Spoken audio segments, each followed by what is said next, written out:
Hello and welcome to If Animals Could Talk. My name is Juliette Lozon. I'm going to be your co-host, and I'm here with Susan Darren, who is an animal communicator and medical intuitive. Welcome. Hi, Juliette. Susan, tell us about yourself. What exactly is a medical intuitive? Well, I'm someone who has the ability to feel what another, well, whether it's a person or an animal, I can feel what they're experiencing. If they have pain in their body, I will feel it inside of mine. So, for instance, if you had a bad knee, my knee would start aching, and that would tell me that there's something wrong with your knee. And then I usually will hear a diagnosis or things like that. Interesting. Yeah. How did you discover that you were an animal communicator? When did that happen? Well, I've been like this since I was a child, which was very young. I could always sense what animals were. It seemed like feeling if they were hurt, if they weren't feeling well, and that taught me a lot. I mean, half the time I thought I was feeling sick when I realized that it was the animals I was picking up from. Interesting. How would you do that? Would you have to touch the animal or just see the Just animal? looking at them. All I'd have to do is just look at the animal, and then I would start feeling things throughout my body. And if they were sad, I would feel sad. Wow. You know, if they were happy, it's quite amazing. Wow. Yeah. So what is the difference, say, between an intuitive or a psychic or maybe a fortune teller? Well, when I tell people I'm an intuitive, they look at me like, what does that mean? So I'll say to them, well, do you know what a psychic does? It's clairvoyancy. I'd rather describe myself as an empath. I'm someone who feels everything. I feel negative, positive, good and bad, you know. It's like meeting someone and you get a bad feeling about them. It's that kind of feelings, and I actually get physical vibrations inside of me. I was just going to ask, what happens as you're communicating with the animals?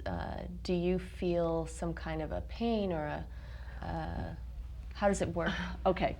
When I meet your dog, right away I would introduce myself to your dog, and I would look at it and I would feel what's going on inside of its body. If it was not feeling physically well, if that dog was nauseous, I would become nauseous. And I would just tell you, you know, I think your dog's not feeling well. If he didn't have enough treats today, he'd say, hey, I didn't have enough treats today. Basically, he would say to me, you know, I don't get my treats anymore. Because I'll ask them, you know, are you happy? Is your how's food? How's your food? Are you getting enough food? Yeah. And a lot of times they'll show me things. I've learned that they communicate with pictures. Wow. So I show them a picture, they show me a picture. So, you know, on a more serious note, how have you put these talents to work for the animals? Well, I went into this veterinary hospital one day and I said, I want to donate some time to you. And they said, well, what do you do? I said, I'm an animal communicator and I'm a medical intuitive. I can help you when you can't find the reason. So they let me in, and what they realized is that sometimes if it's an emotional, especially if it's an emotional problem, and it exhibits itself in a physical response, they won't find anything in tests. Like in humans, but humans can talk. Exactly. So if animals could talk, exactly, they would say to you in a picture, I have this pain. Is that right? Yes, that's it. So do you think that animals have the same kind of emotions as humans do? Do they feel sad and bored and things like that? Well, they do. They're animal emotions. Okay. A cat has feline emotions. Does it get sad when it's ignored or when its owners aren't around, it's left alone? Yeah, it does. Does it get angry if it's being, you know, somebody's picking on it? Yes, it does, but it's a different kind of anger. It's they don't understand why humans behave a certain way sometimes, so their only recourse is to lash out. You know, and so it manifests itself in different ways. Definitely. Are some animals more difficult to communicate with others? I imagine a snake, maybe, is that the same, or it seems like it'd be harder? Actually, I went into a home and I had to communicate with a snake that stopped eating. Ooh. And what I did, the minute I touched the snake, I could see a series of pictures. I mean, humans own the snake, but it's not the same as a dog. Some animals are chatty. they'll tell me a series of things. It's quite Like a parrot. interesting. Like exactly. Huh. But the snake, it just it relayed to me. It showed me pictures of what one of the children in the house were doing with it, Oh. including taking it outside, running around, scaring people with it. The snake was horrified, so it shut down. And when that was relayed to the owners, and they took the snake and they put it back in its environment, it started eating again. Wow. So that would be different, though, if I went into a house where you had a dog that was with you for years. They have many stories to tell. You know, I'll get a lot of information from them. I went to a llama farm once. There's not much going on there. You know, they just, I'm looking at them, and they really don't care about communicating. You know what I mean? Really? They're herd animals. They want to reproduce and Basic instincts. yeah. Huh. So that's different. I suppose if you had one for a pet that you had a lot of interaction with, that would be Right. different. Now, a lot of what you're saying, you know, seems very normal to you, and you know, I'm listening. It's very interesting. But what do you say to your skeptics out there? I'm sure there's a lot of people who are wondering, you know, what is this? Well, you know, it's funny. I've run into quite a few, but when I tell them, you know, what their animal is saying about them, then they look at you with like, oh my God, how can that be? Yeah. Some of them will say, okay, well, did my wife or did my husband tell you secrets, or did you get that from my kids? But when I generally meet people, it's the first time I will give them information that they just, you know, a very logical person has a hard time with this anyway. Yeah. They just can't fathom how this could be, because that was never proposed to them as children. Do you have some examples or stories that you've come across in your work that you've done? Oh gosh. Well, this is interesting. Maybe with the veterinarians or. Yes. Okay. This is kind of interesting. I did a doggy day for a newspaper in my hometown, What and is a I. doggy day? Well, they have it every year. You bring your dog there. They have an obstacle course. You can Oh, go fun. through that. They have doggy ice cream. It's really interesting. And I do complimentary readings for the people that show up there. Neat. Well, one of the reporters brought her dog over to me and said, well, and she had her husband. She dragged her husband, and he just wanted no part A of it. skeptic. And he's looking at me, just shaking his head, and I said, yeah, whatever. So I looked at him, and I said, you know what this dog shows me? This dog shows me you booting him in the rear end sometimes when you walk by, and I also get from him that you tell him he's stupid quite a bit. Well, he just went like this, and his wife looked at him and said, "You're busted." That's it. But you know what's interesting? She's told me it's changed his relationship with that dog. Has it? Because he understands she didn't tell me anything. He was there when they walked up to me. And to Right. realize that this animal could relay that this man was calling, you know, the animal insults. It hurt his feelings because he really wanted to be friends with him. Right. And now it's totally different. And you I've got- couldn't have done any research on that animal or No, those, I don't do that. Yeah, Right. I go in cold. I tell people, please don't tell me anything. Let me tell you. And then you may ask me questions. And it's quite interesting. And what about, you've worked with some veterinarian offices, is that Well, right? yes, in my hometown there's a animal hospital I work at. They have me in OR with them. Oh, wow.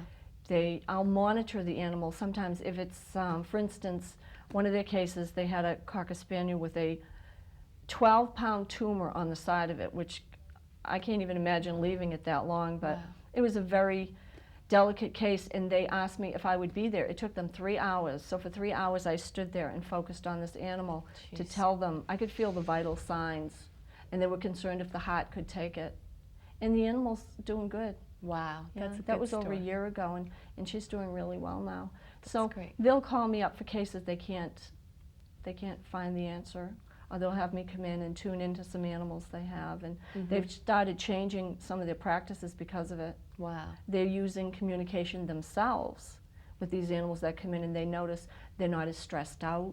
They don't fight. Well, that's why I think Yeah, it's it's a good to big- get the word out to the skeptics on your Yes. new show, If Animals Could Talk. So tell us about the show. Well, I'm very excited about it because I'm finally going to get out to people that these are little beings here. Yes. That, see, I believe they were given to us as to be companions, to learn and to teach us, and as for us to do the same as them. I'm just so excited. our goal is to do live readings here in the studio, which we're very excited We'll about. get that information to the audience, certainly. Oh, absolutely. But for the moment, we're going to take a quick break, and we'll be back in just a few moments.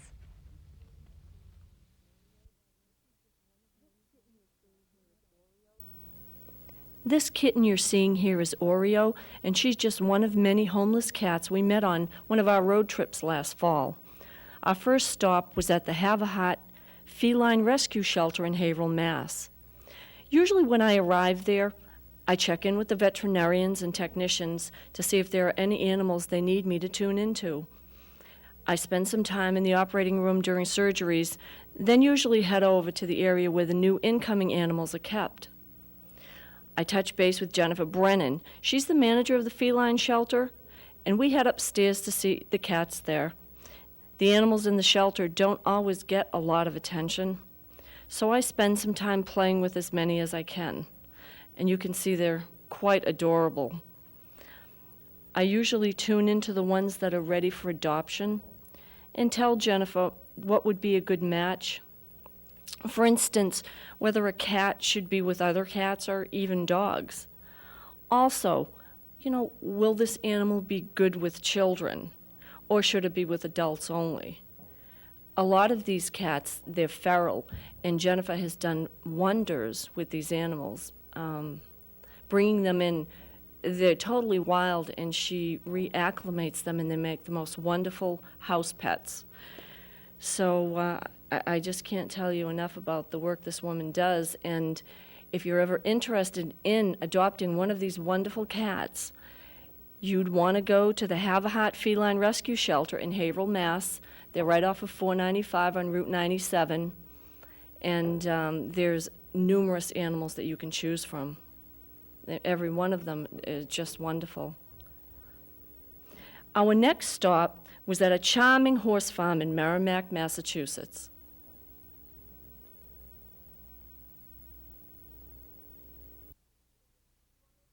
What you're doing. Do you want me to just start talking? Sure, yeah, whatever. No, I've got to get them straight. Okay, Jiggy, Alliance, that's Alliance, and Magic.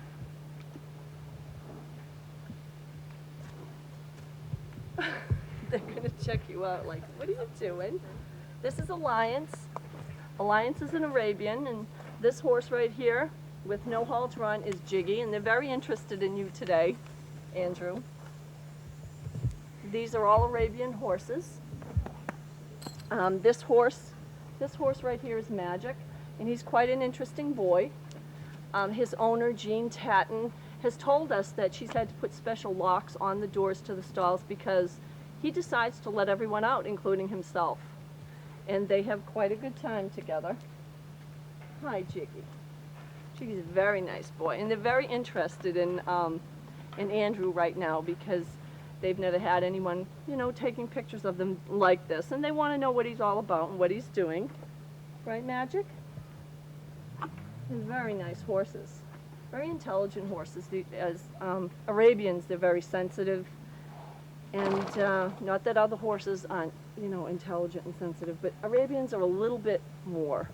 So they depend on a lot of interaction with humans, whereas other horses would like just being with the herds. They need human touch. It's very important to them. These horses, as you can see, they're all in great shape. They're very healthy. Alliance here, when I tuned into him earlier, he's got a problem with this leg, and I presented that to Jean, and I told her he was having pain there, and she did confirm that he has a problem. Yes, Magic. Just 1 second. He does have a problem with this leg. Jiggy, they're so cute. Can you say hi? You want to say hi there? Okay, all right.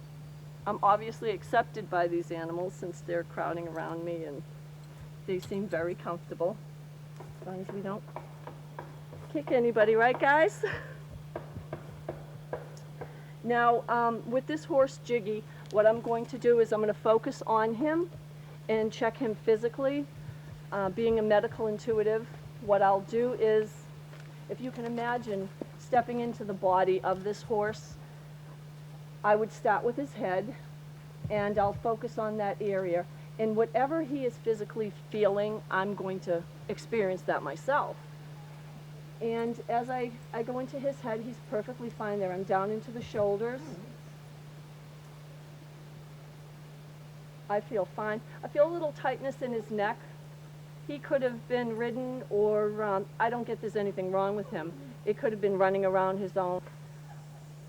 There's nothing wrong with him, just a tightness there. Now I'm going into his respiratory system and down through his stomach. I get him as a sensitive little guy, but he gets kind of anxious. What I feel in my chest is almost like somebody who has little panic attacks sometimes.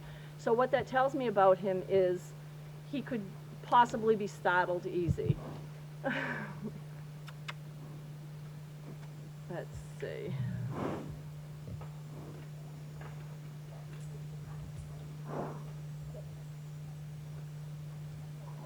I get the hind end. When I go into his hind end, I don't see a problem there.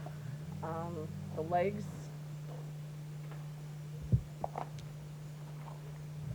It's this left front leg that gives him problem. Right away I get a tightness in my elbow, which tells me he gets tight in his knee, and it goes down into his foot, and the center of my foot, which would be the frog under his, in that area under his hoof, there's some kind of tightness going in there.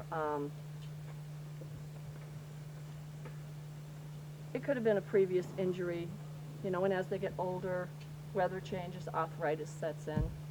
Other than that, he's a nice boy. Hey, how you doing? And we'll come over here. This is Alliance.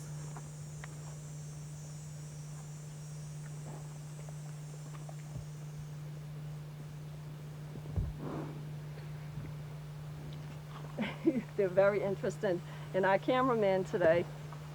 No, you can't play with the camera, guys. Let's behave here. Hi. Hello. Thank you. What I'm doing is introducing myself to him. I'm just explaining that I'm not here to ride him. I'm just here to check his body and see how he's feeling. Hello. No, I'm sorry, I don't have any treats.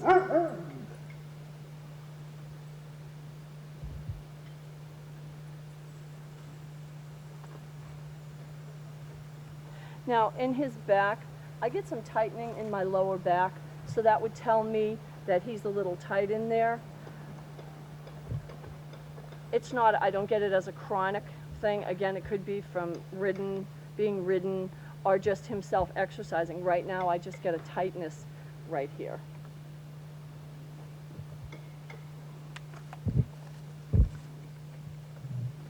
Hello, handsome.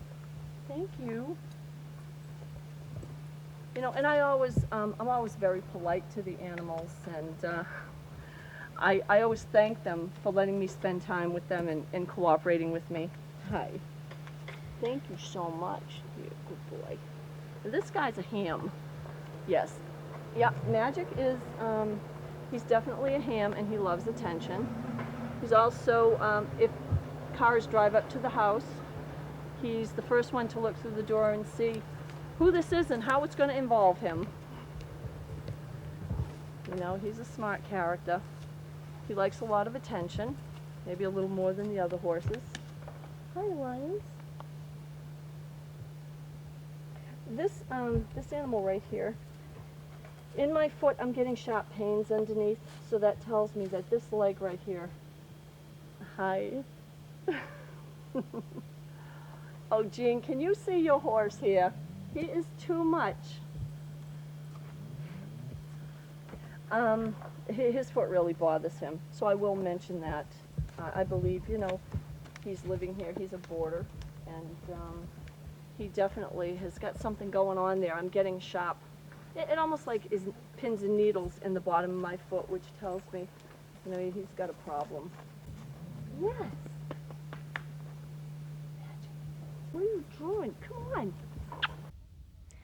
Welcome back. Now, as the second part of our show, we're going to have some special guests. I think our friend Patty Glass is bringing them in now. We would like to introduce to you, here comes Sammy and Hi, Toby. Hi. And what we're going to do Toby. is a live reading with Susan. Hi, Toby. Hello. Oh, what nice babies. So tell us what you're going to do with these animals. All right. Well, I had Patty mail me a couple pictures of these animals, and she did that. And I asked her for the names of the people that lived in the house with them, because that means a lot when I do the reading. So from home and with my pictures, I started tuning in on these animals. And that's important for guests in a picture of their pet, or and to have a live reading, to send in a picture and your name and address and household information. I do get that he's very happy with his food. I mean, food is not an issue. I do get that he's an animal that needs a lot of attention. He's a sensitive guy, and I got that he was Mommy's boy. Oh, definitely. That's good. So he gets kind of jealous of Right. her sometimes. She's quite a character. Yes, soon, honey. He's very soon. shy on camera, or she is rather. And I also got with this dog, if you were to say to him in a gruff tone, you know, Toby, go lay down, that he would actually go over there and kind of feel bad for himself. Yes, he can do that. He would kind of, you know, kind of sulk. And he just wants to feel special. Oh. Yes, he's a special boy. And he loves his mommy. Did you see the look? And we lost our other Sammy, guest come on over here. Hey, Sam, come on. Good girl. Come on. She Come on. smiles even. Oh, she's a nice girl. She's a good baby. A good baby. Kisses? Oh, thank you so lucky much. you. So, well, what I got when I tuned into this baby here was that she was pretty easygoing, and she truly doesn't understand why why Toby gets so rattled, you know. She tells me that that Sammy tells me that Toby kind of spazzes out sometimes. Oh, and yes, he's a very nervous he's dog. a nice boy, though. Not- When I tuned into him, to her, I'm sorry, Sam. I did get she had a problem in her hip, and I wanted to go here because I could feel some pain in my hip. That's amazing, because she had double hip surgery when she was 7 months old. Oh, interesting. Well, I think maybe sometimes the weather, just like a human, a little arthritis has set in that area, and it kind of I bothers think her. you're right. Sometimes she has trouble getting up. And what it's done is it's affected one of her front legs. When I was tuning into her, I was going like this, and I'm like, okay, what is this all about? And She's pigeon-toed. That one foot goes in just like that. well, what it Can you does get is that? because She's she doing it walks now. that way, I got some pain up in my elbow, and it went up into my shoulder, and I feel that bothers her also sometimes. I also got some pressure in my bladder. I could feel that, and I thought, oh boy, okay. She sometimes she can't hold it. It's like she's got to take off and go, or Not It- right now, it's- Sammy. Not You're right right. now. She had some That's bladder right. trouble She after listened her to surgery. Juliet. We don't want that here, huh? So I got that her bladder, oh, you're just a good baby you are. What a I good get that girl. her bladder does bother her sometimes. Now, she tells me her food is acceptable. I got her as a couch potato. She feels like she's in charge of keeping intruders away. To me, I'm in charge of taking care of the home, and this is what I do. Oh, what a good girl. Let's see. Well, you got the couch potato part right. She is on the couch all day. Is she? Well, you To can our see I really dismay. like that. See, it says couch Oh. potato.